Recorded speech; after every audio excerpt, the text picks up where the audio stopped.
Jadi untuk selanjutnya setelah kita bahas mengenai nepotisme, kita akan bahas tentang dua saudaranya yaitu korupsi dan kolusi.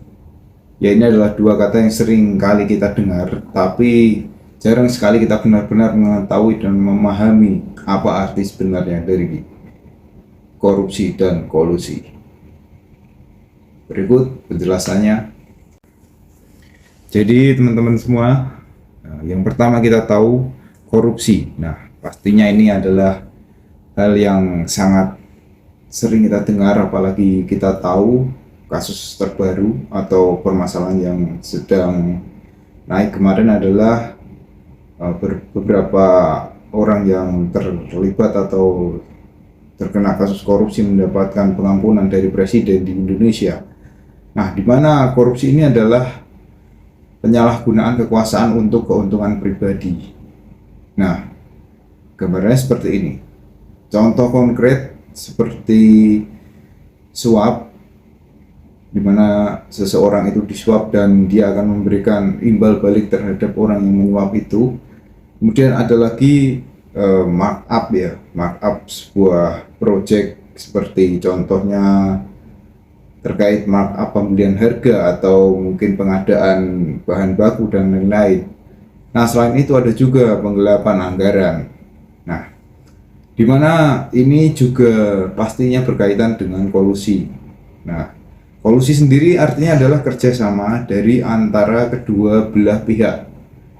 Jadi antara orang yang satu atau si A, dia bekerja sama dengan B, tetapi kerjasama ini tidak terbuka atau tidak transparan. Jadi bisa saja ini dikategorikan atau bisa kita sebut biasanya main dari belakang. Nah, ini adalah sebuah perilaku yang tidak jujur. Contohnya ya kita tahu sendiri seperti pejabat dan pengusaha yang sepakat memenangkan sebuah proyek. Padahal memang di belakang mereka sudah memiliki kerjasama sendiri. Nah, contoh hal yang berkaitan dengan keduanya yaitu korupsi dan kolusi adalah sepak bola gajah, atau mungkin kita pernah dengar kalsiopoli atau pengaturan skor. Pengaturan skor pernah terjadi juga di Indonesia, dan kalsiopoli itu adalah di Italia, di mana kasus itu membuat heboh dunia persepak bolaan termasuk di dataran Eropa sendiri. Jadi kenapa kedua hal tersebut berbahaya, di mana korupsi sendiri itu adalah merugikan negara. Nah, di mana salah satu efek atau efek yang menjadi berkepanjangan adalah pelayanan publik dari para pejabat atau pengabdi rakyat itu menjadi jelek. Dan untuk kolusi sendiri itu pastinya membunuh persaingan bisnis atau membunuh persaingan yang sehat menjadi tidak sehat, dan bisa saja terjadi pilih kasih dalam sebuah sistem. Dampaknya sendiri memang kita seringkali mengetahui jalanan rusak karena memang dana tidak tersalurkan dengan benar, pendidikan kualitasnya mengalami penurunan. Selanjutnya beberapa proyek mangkrak itu sering terjadi di Indonesia, di mana saat ini memang kebanyakan atau sebagian besar orang jujur itu sudah mulai tersisih. Nah, contoh ya memang sudah saya sebutkan itu memang beberapa contoh yang ada di kehidupan nyata, di mana salah satu contoh lagi adalah proyek fiktif, proyek yang sengaja diadakan meskipun ini sifatnya fiktif dan tidak nyata, di mana pengangkatan jabatan atas dalam tanda kutip orang dalam itu masih sering terjadi, dan memenangkan tender palsu atau perusahaan bayangan, di mana ini pasti sering-sering terjadi di badan-badan atau sebuah proyek yang ada di negara kita. Nah, dari beberapa kasus yang sudah saya sebutkan tadi, mungkin ada beberapa solusi yang bisa kita tanamkan sejak dini, di mana yaitu adalah pendidikan anti korupsi. Pendidikan anti korupsi ini bisa kita tanamkan mulai dari kecil, di mana ini kita tujukan bagi anak-anak yang usianya memang usia-usia masih belajar dan dalam tahap perkembangan yang maksimal, yaitu mulai dari sekolah dasar, sekolah menengah pertama hingga sekolah menengah atas.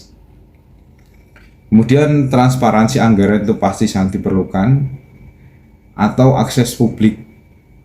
Nah, di mana publik ini seharusnya mereka bisa, atau kita sebagai masyarakat bisa mengakses dan mengetahui kemana saja anggaran yang sudah dikeluarkan, dan tidak ada yang ditutup-tutupi, baik dari kalangan RT RW, mulai dari desa sampai ke kecamatan dan kabupaten hingga seterusnya. Kemudian whistleblowing system ini memang seharusnya ada di negara ini, karena memang itu layak, dan itu bisa saja menjadi salah satu alat untuk mencegah unjuk rasa. Kemudian ada juga pemberdayaan masyarakat, di mana ini bisa saja kita manfaatkan, atau masyarakat bisa saling menginisiasi untuk menghindari tindakan-tindakan kejahatan yang berdampak buruk terhadap negara dan keberlangsungan hidup masyarakat. Ya, contohnya adalah kedua masalah tadi, yaitu korupsi dan kolusi. Nah, pergerakan yang sangat masif juga kemarin terjadi di Pati, di mana ini adalah sebuah gerakan revolusioner mini, di mana Bupati Pati memang dengan arogan dia menantang masyarakat Pati dan beranggapan dia sudah memegang kekuasaan, karena memang dari awalnya dia didukung oleh presiden dan koalisi partai. Dari beberapa kasus tadi dan solusi yang sudah saya uraikan, harapannya memang kasus-kasus atau tindakan-tindakan KKN, yaitu korupsi, kolusi, dan nepotisme, bisa kita kurangi atau bahkan kita hilangkan di negara ini, karena kita memang berniat untuk membentuk pendidikan yang baik dan persaingan hidup yang sehat. Sampai jumpa lagi kawan-kawan di video selanjutnya.